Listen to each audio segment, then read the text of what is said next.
টানা ভারী বৃষ্টিতে চরম ভোগান্তিতে পড়েছেন রাজধানীর কর্মজীবী মানুষ। সকাল থেকে থেমে থেমে অঝোর ধারার বৃষ্টিতে বিভিন্ন এলাকায় জলাবদ্ধতার সৃষ্টি হয়েছে। এতে অফিসগামী ও খেটে খাওয়া মানুষের পাশাপাশি শিক্ষার্থীদের দুর্ভোগ কয়েক গুণ বেড়ে যায়। বৃষ্টির কারণে সড়ক তলিয়ে যাওয়ায় শহরের বিভিন্ন এলাকায় যান চলাচল প্রায় থমকে যায়।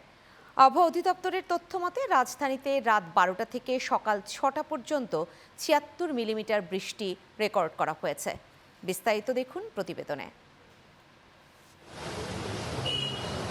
টানা ভারী বর্ষণের ফলে সপ্তাহের প্রথম কর্মদিবসের শুরুতেই স্থবির হয়ে পড়ে রাজধানীর স্বাভাবিক জনজীবন। মূল সড়ক থেকে শুরু করে অলিগলিতে থই থই পানি। বিশেষ করে বনানী, বিজয় সরণি, কারওয়ান বাজার, শান্তিনগর, ধানমন্ডি 27 নম্বর, New Market, Green Road, Motijheel এবং মিরপুরের কাজীপাড়া সহ অধিকাংশ নিম্নাঞ্চল ও মূল সড়ক হাঁটু থেকে বুক সমান পানিতে তলিয়ে যায়।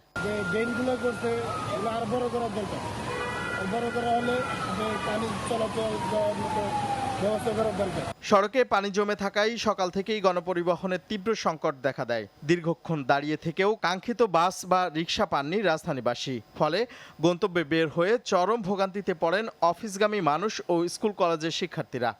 আপনারা দেখতেছেন এই যে হাঁটু পর্যন্ত পানি, তারপরে গাড়ি আসলে গাড়ির ঢেউ পুরোটা ভিজে যাচ্ছে।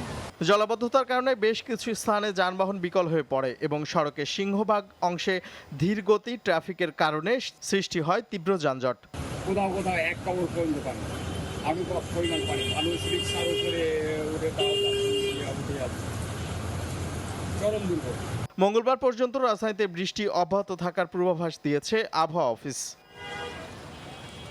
Channel 9 news desk.